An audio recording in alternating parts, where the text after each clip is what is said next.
الحمد لله نحمده ونستعينه ونستغفره ونؤمن به ونتوكل عليه ونعوذ بالله من شرور أنفسنا ومن سيئات أعمالنا من يهده الله فلا مضل له ومن يضلل فلا هادي له ونشهد أن لا إله إلا الله وحده لا شريك له ونشهد أن محمدا عبده ورسوله أما بعد أعوذ بالله من الشيطان الرجيم بسم الله الرحمن الرحيم يا أيها الناس اتقوا ربكم الذي خلقكم من نفس واحدة وخلق منها زوجها وبث منهما رجالا كثيرا ونساء واتقوا الله الذي تساءلون به والأرحام إن الله كان عليكم رقيبا يا أيها الذين آمنوا اتقوا الله حق تقاته ولا تموتن إلا وأنتم مسلمون يا أيها الذين آمنوا اتقوا الله وقولوا قولا سديدا يصلح لكم أعمالكم ويغفر لكم ذنوبكم ومن يطع الله ورسوله فقد فاز فوزا عظيما صدق الله العظيم وقال النبي صلى الله عليه وسلم النكاح من سنتي فمن رغب عن سنتي فليس مني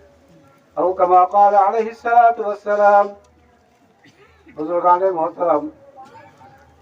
اور اس مجلس کے دولہا عزیزوں اور دوستوں، مقام مسرت و خوشی ہے کہ ہم اور آپ ایک پاکیزہ مجلس میں شریک ہو رہے ہیں. نکاح ایک مقدس رشتہ ہے، پاکیزہ رشتہ ہے، اور اللہ نے یہی وجہ ہے کہ جہاں مسجد کے اندر نماز پڑھنے کی اجازت ہے، قرآن پڑھنے کی اجازت ہے، اور ہم آپ مسجد کی تعمیر اس غرض سے کرتے ہیں کہ اللہ نے نماز پڑھنے کے لیے ہمیں مسجد بنانے کا حکم دیا ہے، وہی ہمیں اس بات کا بھی حکم ہے کہ ہم اپنے نکاح کی مجلس کو مسجد کے اندر منعقد کیا کریں.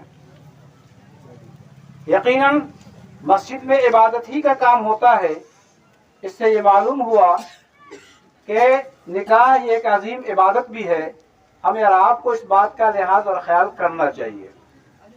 بہرحال نکاح کی مجلس کو اور رشتہ نکاح کو ہم اور آپ جتنا آسان بنائیں گے، ہمارے حالات اور معاملات بھی اتنے آسان ہوں گے اور درست ہوں گے. ہم نے اور آپ نے سب مل کر کے یہ ایک اجتماعی بیماری ہے کہ ہم اور آپ نے اس کو مشکل سے مشکل بنانے کی ہر ممکن کوشش کر رہے ہیں، لیکن آسان کرنے کی کوشش نہیں کرتے. جبکہ اللہ تعالیٰ نے ہمیں اور آپ کو اس سلسلے میں جو حکم دیا ہے وہ بہت ہی آسان معاملہ ہے کہ اس میں کوئی چیز نہیں ہے سوائے یہ کہ اپنی صلاحیت کے اعتبار سے مہر مقرر کر لیا جائے اور رشتہ نکاح کا عمل وجود میں آ جائے. تفصیل کا موقع نہیں. ہم اور آپ جس مجلس میں جمع ہیں، ہم مبارکباد دیتے ہیں معاذ الدین صاحب کو اور ان کے دولہا کو اور دلہن کو بھی کہ اللہ تعالیٰ اس رشتہ نکاح کو قبول فرمائے، خیر و عافیت کا اور بھلائی کا ذریعہ بنائے. اللہ تعالیٰ نے قرآن کریم کے اندر رشتہ نکاح کے تعلق سے جو بیان فرمایا ہے وہ یہ کہ اللہ نے نکاح کو ایک نشانی قرار دیا ہے. اور من آیات ہی تفصیل کا موقع نہیں، وقت گنجائش نہیں. اللہ تعالیٰ نے نکاح کو اپنی نشانی قرار دیا ہے، اس کو آیت قرار دیا ہے. گویا کہ آیت کا مطلب یہ ہوتا ہے کہ یہ چیز اللہ ہی پیدا کر سکتا ہے، دوسرا نہیں کر سکتا. جیسے آسمان اور زمین، چاند اور سورج کو اللہ تعالیٰ نے اپنی نشانی قرار دیا ہے، ایسے ہی نکاح کو بھی، رشتہ نکاح کو بھی اللہ نے اپنی نشانی قرار دیا ہے. اس کی وجہ یہ ہے کہ ایک اجنبی آدمی جس کا کوئی تعلق نہیں ہوتا، جس کا کوئی رشتہ نہیں ہوتا، جس کی کوئی ملاقات نہیں ہوتی، کسی طرح کا کوئی واسطہ نہیں ہوتا، لیکن جب رشتہ نکاح دو بول کے ذریعے سے جڑ جاتا ہے تو اللہ تعالیٰ ایک ایسی محبت، ایک ایسی الفت پیدا کر دیتا ہے کہ اتنی محبت الفت کسی کے درمیان نہیں رہتی، اور دونوں ایک دوسرے کے لیے مر مٹنے کے لیے تیار ہوتے ہیں. اگر اس کے ہاتھ میں کانٹا چھپتا ہے تو شوہر محسوس کرتا ہے اس تکلیف کو، شوہر کو کوئی تکلیف ہوتی ہے تو بیوی محسوس کرتی ہے کہ یہ ہمارے شوہر کو تکلیف پہنچی ہے. تو یہ رشتہ اور یہ محبت اور تعلق کس نے پیدا کیا؟ یہ اللہ کی ذات نے پیدا کیا ہے، اور اسی وجہ سے رشتہ نکاح کو بھی آیت کہا جاتا ہے کہ اللہ کی نشانی ہے کہ اللہ تعالیٰ ہی محبت مودت یہ ساری چیزیں پیدا کرتا ہے۔ تو ہم سب کی یہ ذمہ داری بنتی ہے کہ جس سماج جس معاشرے میں رہتے ہیں ہم اور آپ نکاح کو اتنا آسان بنائے کہ یہ ہر اعتبار سے محبت و مودت کا ذریعہ ہو اور اس رشتے نکاح کے اندر اس کی بقا کا ذریعہ ہو۔ بہرحال اللہ تعالیٰ سے دعا ہے کہ اللہ تعالیٰ ہم سب کے یہاں جمع ہونے کو اور اس جذبے کو قبول فرمائے اور یہ پیغام لے کر کے جائے کہ اب تک جو کچھ ہم نے کیا ہے غلط کام، اللہ اس کو معاف فرمائے، ایک نئی زندگی گزارے۔ خاص طور سے ہمارے دولہا محترم کے سامنے جو قرآن کریم کی آیت پڑھی گئی ہے وہاں تقوی ہی کو بیان کیا گیا ہے کہ اپنے آپ کو ڈراؤ اللہ سے، یعنی اپنے آپ کو ڈراؤ اللہ سے، یہ اس بنیاد پر کہ اب آپ کی زندگی ایک ایسی زندگی ہونے جا رہی ہے کہ جہاں آپ کے اوپر ماں باپ کے حقوق ہیں، بھائی بہنوں کے حقوق ہیں، وہی آپ کی بیوی کا بھی حق آپ سے وابستہ ہے۔ اب آپ آزمائش کے اندر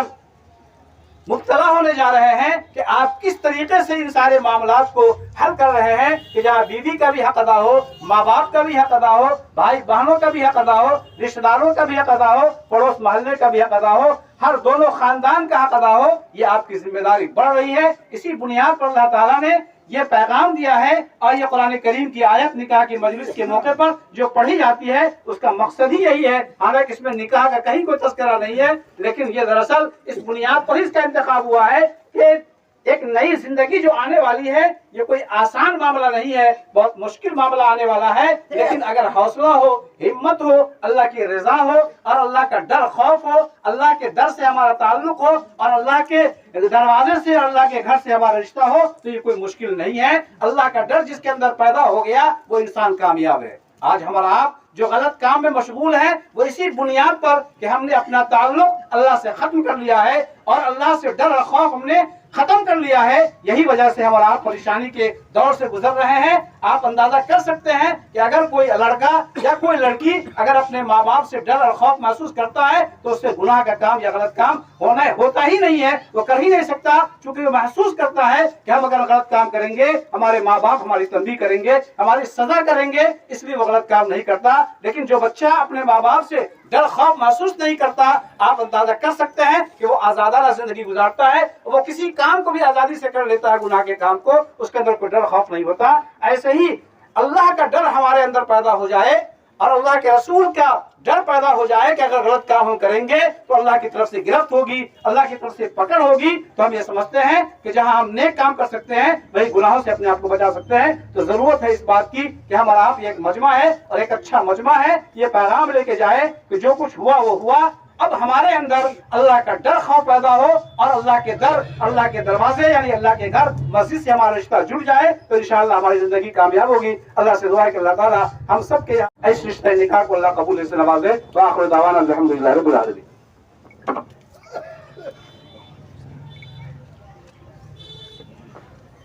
عزیزہ طوبہ، والد کا نام محمد رضا الدین قاسمی، مقام برداہا، ضلع دربھنگا۔ کل عوض کل مہر جو ہے 71,000 روپے، جس کے گواہ ہیں قاری محمد سکندر سرفراز جو برداہا کے رہنے والے ہیں، دوسرے گواہ ہیں محمد اکرام جو اسی آبادی برداہا سے تعلق رکھتے ہیں۔ جملہ حاضرین مجلس کی موجودگی میں بحثت وکیل میں نے طوبہ کو آپ کے نکاح میں دیا، آپ نے قبول کیا؟ بسم اللہ، میں نے قبول کیا۔ بارک اللہ فی نکاحنا وجمع بینکم بالخیر۔ ربنا آتنا فی الدنیا حسنہ وفی الآخرۃ حسنہ وقنا عذاب النار۔ لا الہ الا انت سبحانک انی کنت من الظالمین۔ اللهم اغفر لحينا وميتنا وشاهدنا وغائبنا وصغيرنا وكبيرنا وذكرنا وانثانا، اللهم من احييته منا فحي الاسلام ومن توفیتہ منا فالسلام۔ اے اللہ ہم سب کے گناہوں کو معاف فرما، اے اللہ اس رشتہ نکاح کو خوب قبول فرما، حضرت عائشہ آپ صلی اللہ علیہ وسلم جیسی محبت نصیب فرما، حضرت علی حضرت فاطمہ جیسی محبت نصیب فرما، یا اللہ دونوں خاندان کے اندر سچی محبت و الفت نصیب فرما، اے اللہ دونوں کے ذریعے سے نیک صالح اولاد نصیب فرما، اے اللہ ایمان پہ خاتمہ فرما، ایمان پہ باقی فرما، اے اللہ ہر طرح کے کام کو آسانی اور سہولت سے انجام تک پہنچانے کی ہم سب کو ہمت و توفیق نصیب فرما۔ پوری امت پریشان ہے، پوری دنیا کے اندر پریشانی ہی پریشانی ہے، اللہ اپنے فضل و کرم سے پوری ہر طرح کی پریشانیوں کو دور فرما، خصوصاً ہمارے فلسطینی مسلمان بھائیوں کی مدد فرما، اے اللہ عافیت اور سکون کا ذریعہ بنا، ان کے کھانے پینے کا اللہ غیب سے انتظام فرما، اے اللہ ہم سب کی دعاؤں کو قبول فرما اور اس مجلس نکاح کو ہر طرح خیر و برکت کا ذریعہ بنا۔